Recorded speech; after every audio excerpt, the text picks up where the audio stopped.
મિત્રો, આપણે 15મા પાઠનો પ્રથમ લેક્ચર જોયો, જેની અંદર વિશ્વયુદ્ધ દ્વારા કેવા અનિષ્ટકારક પરિણામો આવે છે એની વિશે વાતચીત સમજ્યા. યુદ્ધ છે એ માણસના મન ઉપર વિજય મેળવી શકતો નથી, માત્ર એક સ્થળ ઉપર વિજય મેળવી શકતી એક વસ્તુ છે. એટલે યુદ્ધ છે એ આખરે તો ભયંકર વસ્તુ છે, જેના દ્વારા માનવીય મૂલ્યો ઉપર તો અસર કરે જ છે, સાથે સાથે પ્રકૃતિ ઉપર પણ આ પ્રદૂષણની અસર જોવા મળે છે. એની વાત આપણે પહેલાં લેક્ચરમાં જોઈ, જેમાં અર્જુન છે એ પૃથ્વી ઉપર સ્વર્ગલોકમાંથી આવે છે, જય જયકાર સાંભળે છે. બીજું વિશ્વયુદ્ધ પૂરું થઈ ગયું હોય છે, ચારે બાજુ જય જયકારનો ઘોષ સંભળાઈ રહ્યો છે અને અર્જુન પણ એની સાથે જોડાઈ જાય છે. ત્યાર પછી થોડા સમય પછી એને તરસ અનુભવાય છે.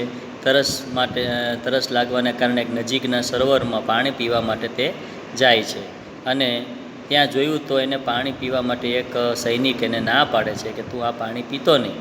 ત્યારે અર્જુન પૂછે કે શા માટે આ પાણી નહીં પીવાનું? તો કે આ પાણી ઝેરી છે, આ પાણી પીવાથી અનેક લોકો રોગી બન્યા છે, એના મૃત્યુ પામ્યા છે. તો કે આવું પાણી પ્રકૃતિએ જે પીવાલાયક પાણી છે ઝેરી કેમ બન્યું? તો કે વિશ્વયુદ્ધને કારણે પાણી, વાયુ, હવા આ બધું ઝેરી બન્યું છે, એટલે આ પાણી તું પીવા લાયક છે નહીં, એવું એ પોતે સમજાવે છે.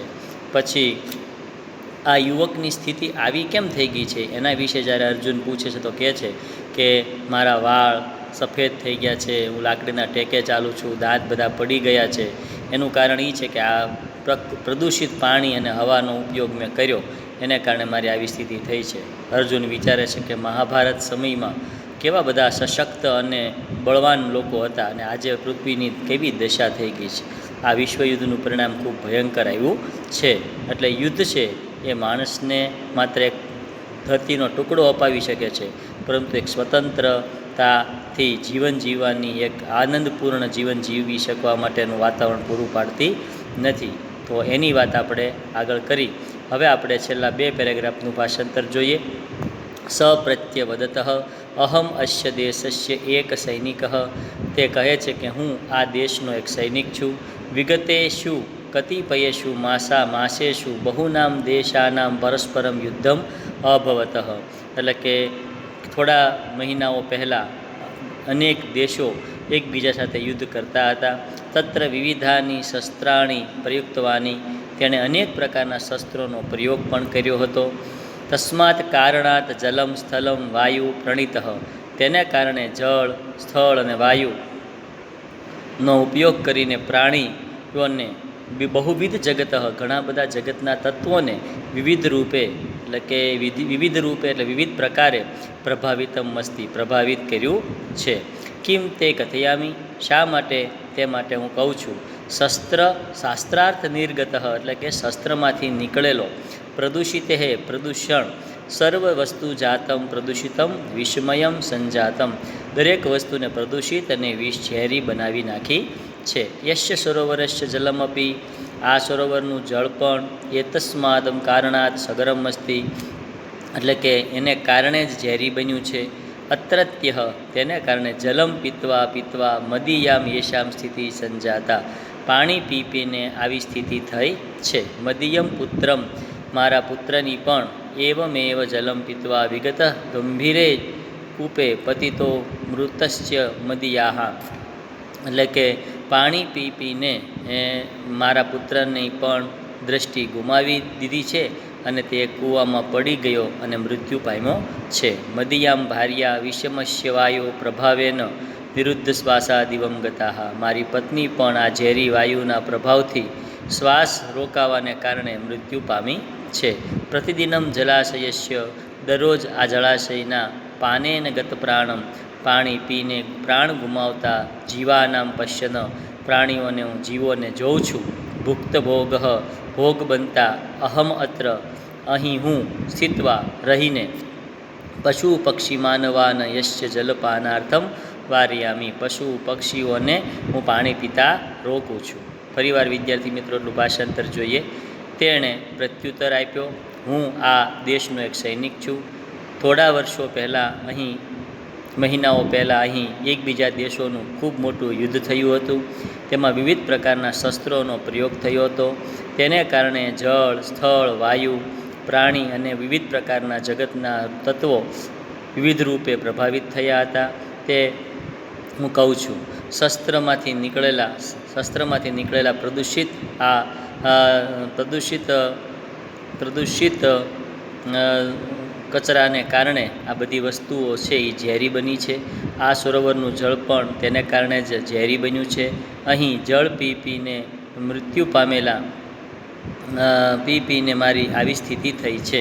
મારો પુત્ર પણ આ પાણી પીને એની દૃષ્ટિ ગુમાવી એને મૃત્યુ પામ્યો છે અને મારી પત્ની પણ આ વિષમય વાયુના પ્રભાવથી શ્વાસ અવરોધાવાને કારણે મૃત્યુ પામી છે. દરરોજ આ પાણી પીતા પ્રાણ ગુમાવતા જીવોને જોઈ ભોગ બનતા પ્રાણીઓને બચાવવા માટે હું અહીં રહીને પશુ પક્ષી અને માનવોનું જળ પીતા રોકું છું. અર્જુન વૃત્તાંતમેવ શ્રુત્વા અર્જુન આ બધી વાત સાંભળીને પુરાણતિશ્ય મહાભારતસ્ય પહેલાંના મહાભારતના યુદ્ધના પરિણામને સ્મૃતિ પથામયતી એટલે કે યાદ કરે છે. વિચાર્યતી તે વિચારે છે કે તદા બહુનામ જનાનામ સંહારમ સંજાતઃ તે ઘણા બધા લોકોનો સંહાર આજે થઈ ગયો, પહેલાં પણ મહાભારતના યુદ્ધમાં પણ થઈ ગયો હતો. તેન પરિવારેષુ આપદા પરંપરા પ્રવર્તિતાઃ તેના પરિવારોમાં પણ આ પ્રકારની આપત્તિઓની પરંપરા આવતી હતી. પરંતુ જલ વાયુ ભૂમિ આકાશદયો પરંતુ જળ વાયુ ભૂમિ આકાશ વગેરે પંચમહાભૂતો તો શુદ્ધ જ હતા. તે જીવાનામ કૃતે યથાપૂર્વમ ઉપયોગી એવા સન્નઃ તે આ જીવો માટે યોગ્ય રીતે પહેલાં જેવા જ ઉપયોગી હતા. સંપ્રતિ યદ્યમ પશ્યામિ જે આજે જોઉં છું કે અધિકમ શોચયમસ્તિ આજે મને જણાય છે કે આ એક બાબત વિચારવા લાયક છે. કિમયમ અધુનામ પ્રવર્તિતઃ માનવસ્ય જય શું માણસનો જય થયો છે? અસ્તિ પરાજયો વા કે પછી પરાજય થયો છે?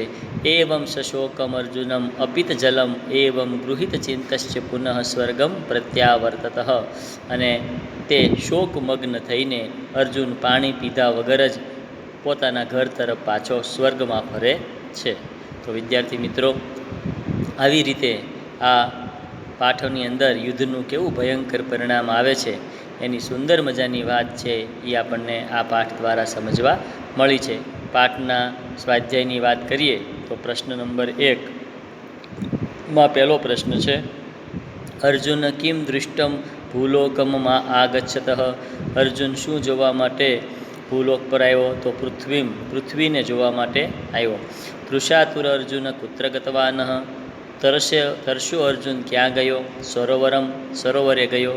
પ્રકૃતિ નિર્મિતા સરોવર કૃષા ભવંતી પ્રકૃતિથી નિર્મિત થયેલું આ સરોવર કેવું હતું? તો કે પેય જલાહા નહોતું પણ અપેય જલાહા હતું. પ્રશ્નનો જવાબ આવશે ક અપેય જલાહા. યુવક કીદૃશમ આસિત યુવક કેવો હતો? તો કે યુવક ભગ્ન દંત તૂટેલા દાંતવાળો હતો. પછી મહાભારતકાલીન જના કીદૃશમ આસન મહાભારત સમયના લોકો કેવા હતા? તો કે સ્થૂલોદરાહ ખૂબ જ શક્તિશાળી હતા. ભટ્ટસ્ય પુત્ર કૃદુષે ભૂપે પતિતઃ એટલે કે આ ભટ્ટના પુત્રો કેવા સૈનિક છે એ કેમાં પડીને મૃત્યુ પામ્યો? તો કે ગંભીર કૂવામાં પડીને મૃત્યુ પામ્યો. કૃદુષમ અર્જુન પુનઃ સ્વર્ગ પ્રસ્થિત કેવો અર્જુન છે સ્વર્ગ તરફ પાછળ ફર્યો? તો કે